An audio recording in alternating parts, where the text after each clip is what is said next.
St. Louis, an illustrated timeline. Details next on City Corner.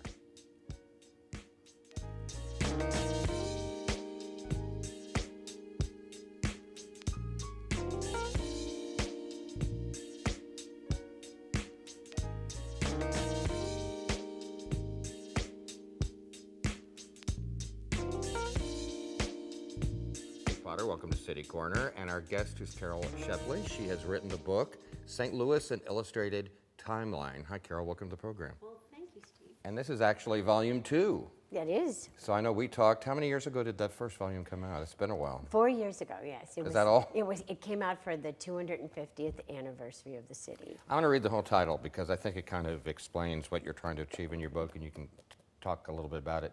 This is the second edition, St. Louis, an Illustrated Timeline. Blues, baseball, books, crooks, civil rights, and the river. Does that sum it up? It does. Well, I love St. Louis history. I spent about 10 years researching this, and partly it just started because I love reading about it. So I read every history book on St. Louis, and a lot of them, although they were very good, were really boring, like one Bond issue after another. It's like, phew. So I thought, what really makes a city a city? And you know, everybody loves the criminals, and baseball is so intrinsic to St. Louis. So I have all kinds of sports. You must know Jim Merkel, too. Oh, of course. He's written a couple of books on the Arch, and he mentions the criminal element in his books, too. Yes. The Dreamers and the Schemers, I think that was part of his book title, too. Have you lived your entire life in St. Louis? Well, except for I went to college in Boston, and I lived away for 5 or 6 years after that. But you and I have something in common, and that is that we're fifth-generation St. Louisans, both true. of pretty much German descent. That's true. And we were talking off there, we figure our great-grandparents probably knew one another. I'm sure they did. Because in a way, and it's true, for being such a big city, in a lot of ways, St. Louis can feel like a small town sometimes. Oh, definitely. And the Germans, many of them came, and probably from the timeline, both of ours did, after the revolutions of 1848, and they came to Missouri because it seemed like just before the Civil War on my side. Exactly. And they were in South St. Louis, and the Irish came in 1849 because of the potato famine, and they were in North St. Louis, so that was like... Yeah, it's funny. My grandmother was born in 1891, and she lived to be 103, my old German grandmother, and she would tell me lots of stories of the past. And it's amazing how times change. You mentioned Irish. No one young now would realize that at one time Irish people were discriminated against. Yes. And also Germans were, according to my grandmother, around World War I or something. Yes, they changed a lot of the names of the streets because, Berlin Street became Pershing Place. Blackjack Pershing was a big general, American general. Speaking of Jim Merkel, I talked to him the other day, and he's involved, and maybe you know more about than I do, but aren't they going to return some of the German name streets? Well, they're talking about putting a second name. I see. Yeah. But they're going to recognize that anyway. A street sign, yes. Okay. So, everything in this new book, in the second edition, is it totally different than the first? No, I mean it's most things are changed, but there are a lot of additions, but some things are the same. It starts with the Indian mounds. I mean that hasn't changed. You mean Cahokia? and yes, Cahokia, but there were mounds here in St. Louis too. We were known as the Mound City. We were like a suburb of Cahokia. Right. Did most of those mounds just disappear? Do we know what happened to them? Well, here in St. Louis, they were leveled. I mean, the Great Mound was downtown, and it was at a center of commerce, and they just leveled it without even anthropologists being involved. So what? It's an acre, 10 stories. Yeah, it's a big thing. Yeah. Bye. I guess I didn't appreciate the heritage of it all at that time. Yes, right. We were. At that time, Cahokia, in the 1100s, Cahokia was larger than London. That's how important it was. Wow. Yeah. I knew it was something like that. Well, you start really back in the early days, before St. Louis was really a legitimate city, correct? Yes, or legally a city. Right. What's some insights you have you have something in here that I've never heard of, and I thought I knew history, but 1780, the Battle of Fort San Carlos, May 26th. I don't know anything about that. Oh, well, that was during what we call the French and Indian War, and the British and the Native Americans were attacking the French, and because the French had a much better relationship with the Native Americans than the British ever did, we had no walls around Because the they city. founded St. Louis, obviously. The French founded St. Louis, and the French learned the Native Americans' languages. They wore their clothes. They intermarried, and the British treated them like savages and fought them. So we had no walls around the city. So we built a tower, which was San Carlos, and we won the battle. Although 20 people died, we beat a much bigger force. But the general and the mayor was unpopular because 20 people died. But it was still a victory. Carol, the history that you've uncovered in your book, was it all pretty well documented? Did you just have to spend hours in the archives of the Missouri History Museum or something? Or how did you put all this together? That was the archives, the library at the Missouri History Museum is my favorite. I always give a lot of credit to Dennis Northcutt, and his sister Barb was my editor for this. He really helps me track down facts. And when there's something that I'm a little worried about, he helps me find the book of laws, or the legal book, the statutes. I did that, but I also know a lot of families, so I got a lot of family histories, so I got a lot of primary source documents. I looked at old newspapers. For instance, for the World's Fair, I found new magazines that were printed at the time of the fair. Well, they're not new. I mean, they were new to me, And so that's primary sources. So the book pretty much goes from the 1700s to the current day, or pretty much close to it, Yes, right? to the current day. And the last thing is the new Arts Museum, which opened this summer. The New Witch Museum? The museum under the arch. Oh, right. Do you know I've not been there yet? Oh, you have to. What do you think of it as a historian? Oh, I love it. It follows the same narrative as my book. It's just we've really got it Just down. by coincidence? Yeah, just by coincidence. Well, it's right. That's why. Right. Facts are facts, right? Right. Let's you brought some, or we do have some images from your book. Let's take a look at the first Oh, one. good. I don't know if Okay. it's past or present. This is obviously sort of current. Okay, this is someone that I researched. This is someone new to this book, but he's very important to St. Louis. His name is Dave Stewart, and he founded a company called Worldwide Technology. He came from a small town outside of Missouri, outside of St. Louis, and felt like this was where he wanted to make it. And he founded Worldwide Technology, which is a $9 billion company, the largest company owned by an African American in the United States. And he's been a tremendous benefactor to the city. And why is he in your book? Is it part of the race thing because of St. Louis's, could I call it sort of a checkered history with race relations? Yes, it's definitely part of the race thing, and also because he's such a philanthropist. He's given so much back. Let's go to the next image, because I think it sort of echoes what we're just talking about. Because Yes. there you go from Dave Stewart, a great success story, to something that kind of hurt people. Yes, Ferguson. I finished my last book in the end of August 2014, and August 9th, 2014 was when Michael Brown was shot and killed. And I really wanted to try and wrap my mind around all that happened there. It was very painful. I read their archives, newspaper archives you can get online. I read every Post-Dispatch from August 9th through September of 2015. And then I read many, many New York Times and Washington Post articles on it, and tried to come to some conclusions about why this happened, how this happened, what it means for the United States, and most especially what it means for St. Louis. I want to share my perspective about the whole race thing with you, St. Louis, and I just sort of like your feelings on it too. Although I'm a fifth-generation St. Louisan like you, my dad worked for a big company, so we were only in St. Louis like for Christmases and summers, so I didn't go to school here. I was never here full-time. I grew up in Toronto, Canada, on the Jersey Shore, other places. But St. Louis was always in the news, and not for good things when it came to race relations through my growing up in the 60s and things.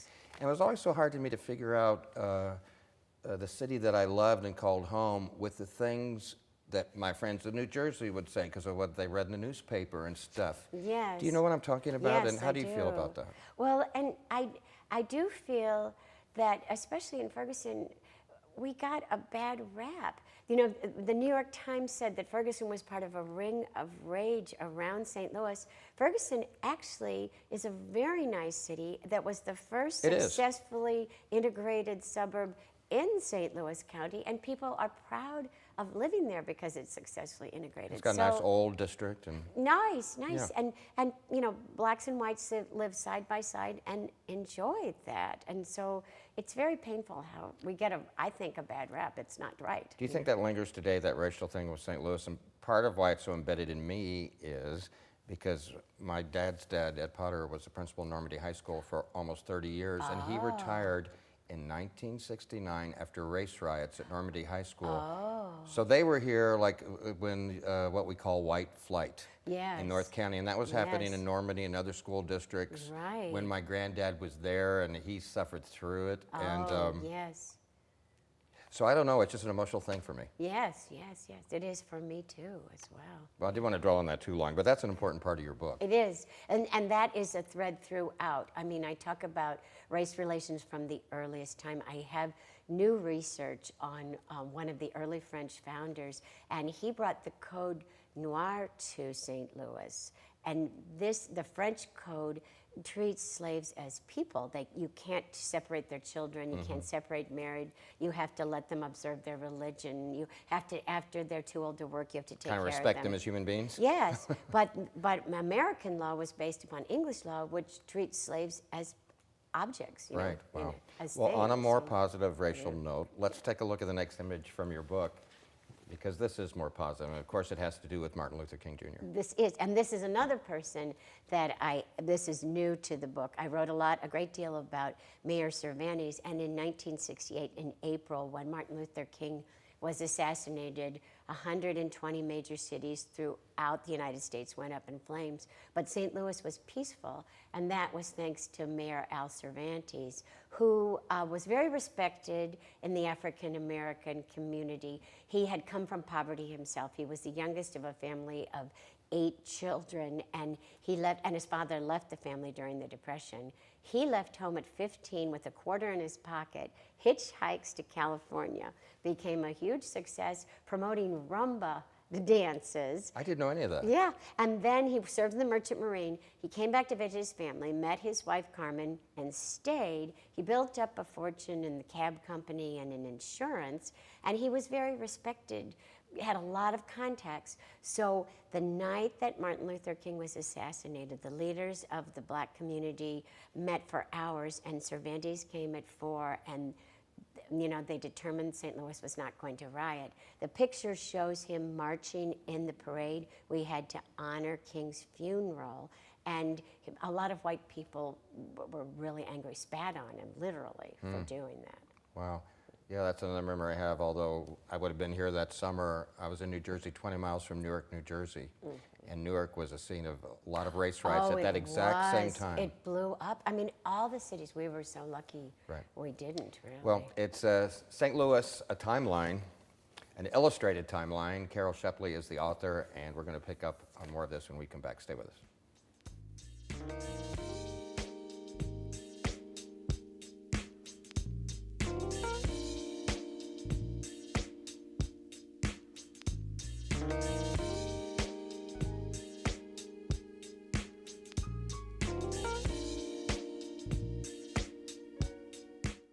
The Missouri Botanical Garden is loved by green thumbs and non-gardening types alike because you can play.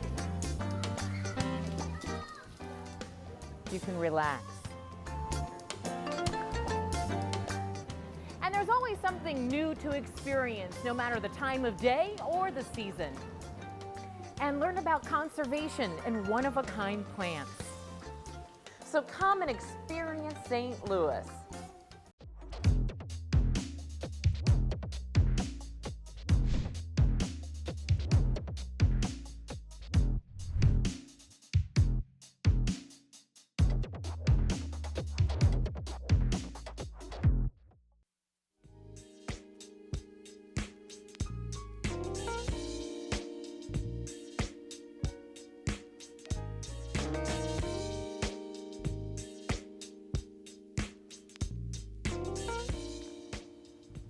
I'm Steve Potter. Welcome back to City Corner. Our guest today is Carol Shepley. She has written the book, St. Louis, an Illustrated Timeline. It's the 2nd edition, Carol. And you've added a lot more than was in your first book, and a big part of the new stuff has to do with the 1904 World's Fair. We were connecting about our German roots and St. Louis roots That's here. right, yes. My grandmother was young at the time. She was born in 1891, but I heard a lot of stories about the St. Louis World's Fair when I was growing up.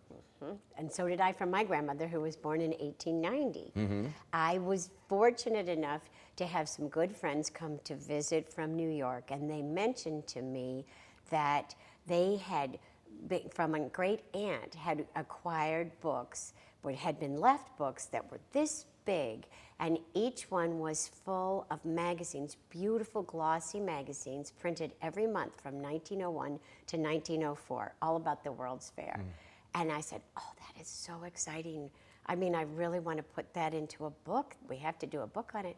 And they wanted to mail it to me, and I said, no, you can't mail something. No. What if it got lost? So I flew to New York a few months later and picked it up and just learned what a wonderful city we were.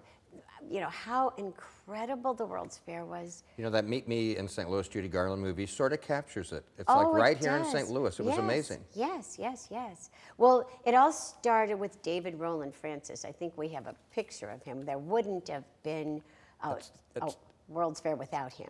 We'll get to that a little bit later because that's further down the okay. bit down the road. But was there anything about the 1904 World's Fair that you didn't know that surprised you or just impressed you for some reason in your research? Oh, well, especially the Palace of Electricity. Electricity did not become common We've in the seen United photographs of States. that, right? Yes. Yeah. It didn't become common in the United States until 1926. So it was really a new technology. So everything was electrified at the fair. And people were in awe. When they say the lights are shining, that's because there were electric lights all night long. But at the Palace of Electricity, they had all these new inventions. A radio phone that would throw voices as far away as 15 yards. Imagine, you know. And a washing machine that you don't have to put your clothes on a washing board. And a technology so new there wasn't even a name for it.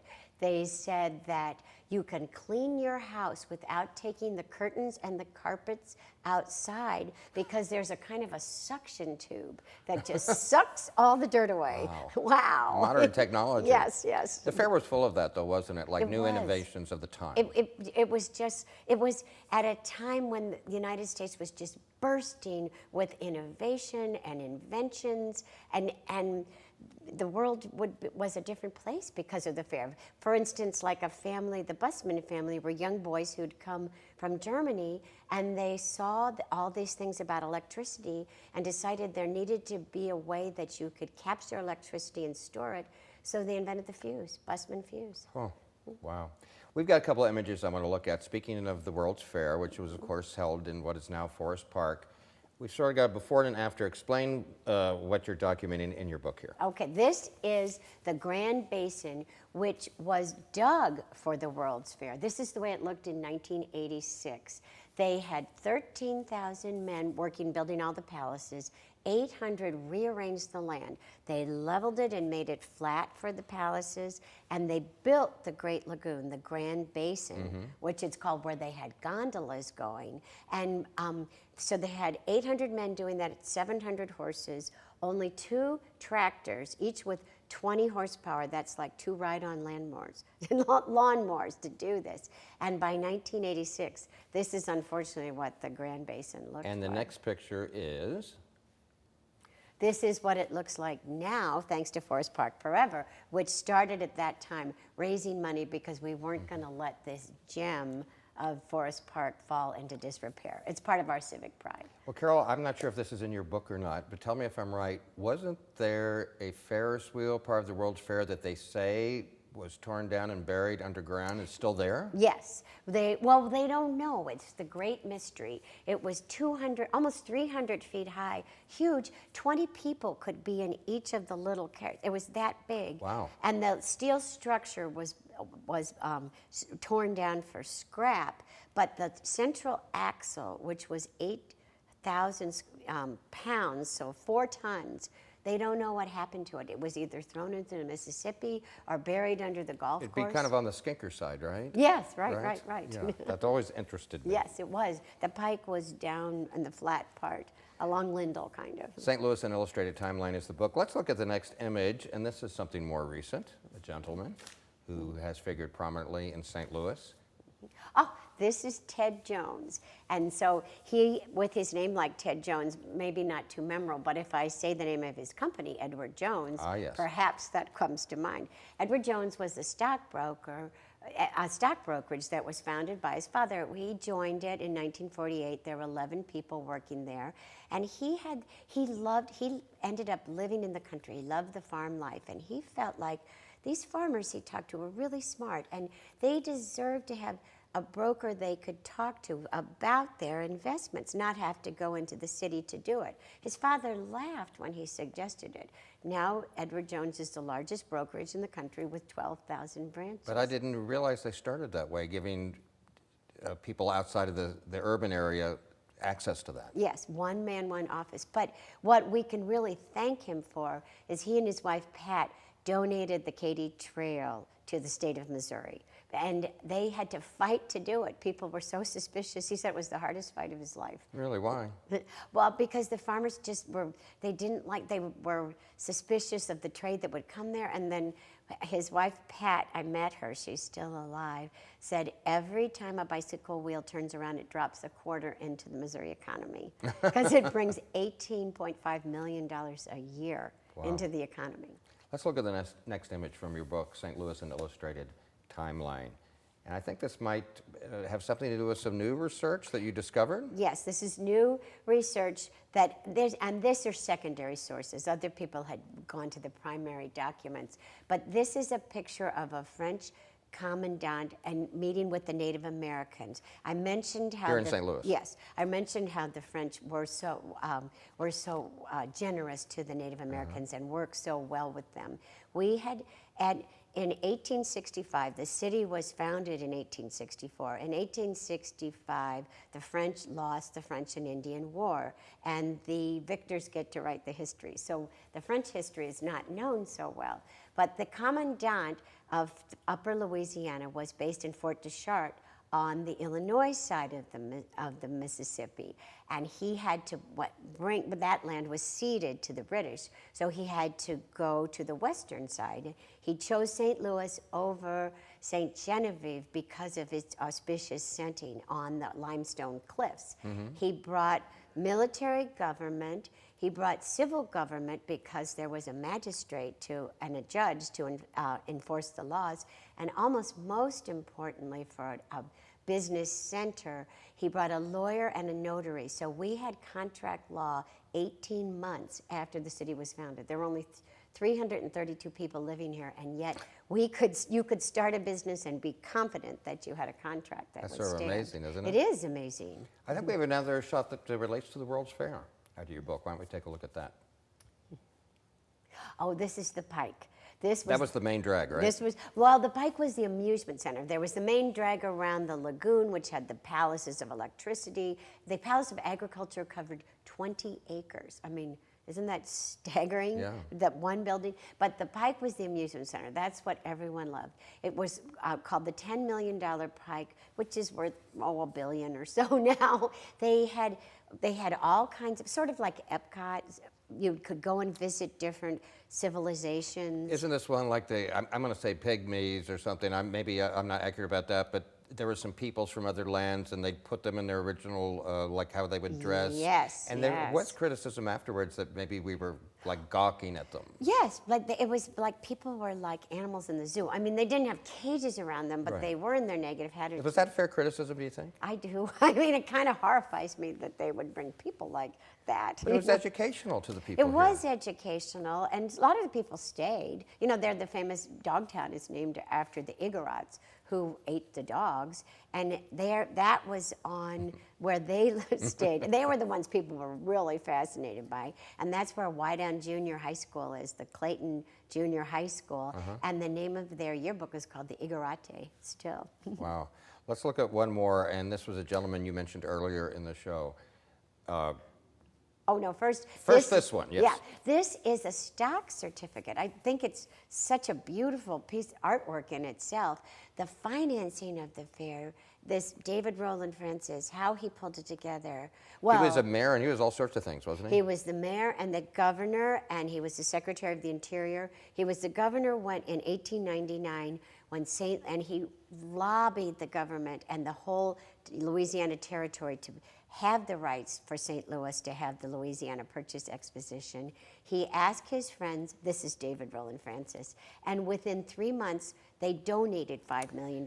Was he just a wonderful philanthropist, or? He was an incredible philanthropist and an incredibly charismatic person. He was the chairman of every committee. He was at the dedication of every building. He traveled to Europe. He had bond issues. He issued the stock.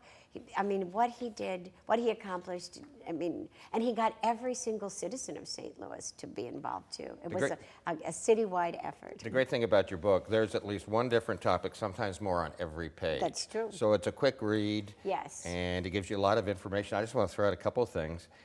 We haven't mentioned baseball, and this is St. Louis. Yes. And you have on page 145, Stan Musial first swings a bat for the Cardinals, Yes. 1942. Yes.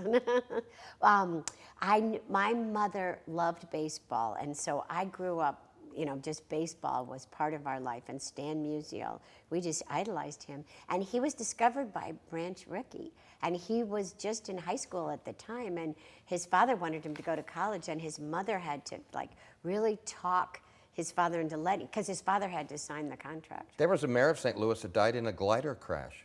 Yes, wasn't that Kaufman? No, that Kaufman was the last. William D. Becker. Oh yeah, Kaufman was the last Republican mayor of St. Louis. Yeah, there was a glider crash, and it was one of the county executives too. So, and a judge. So they were just trying out airplanes. And speaking of politics, I didn't realize this till I saw in your book. Maybe I should have known.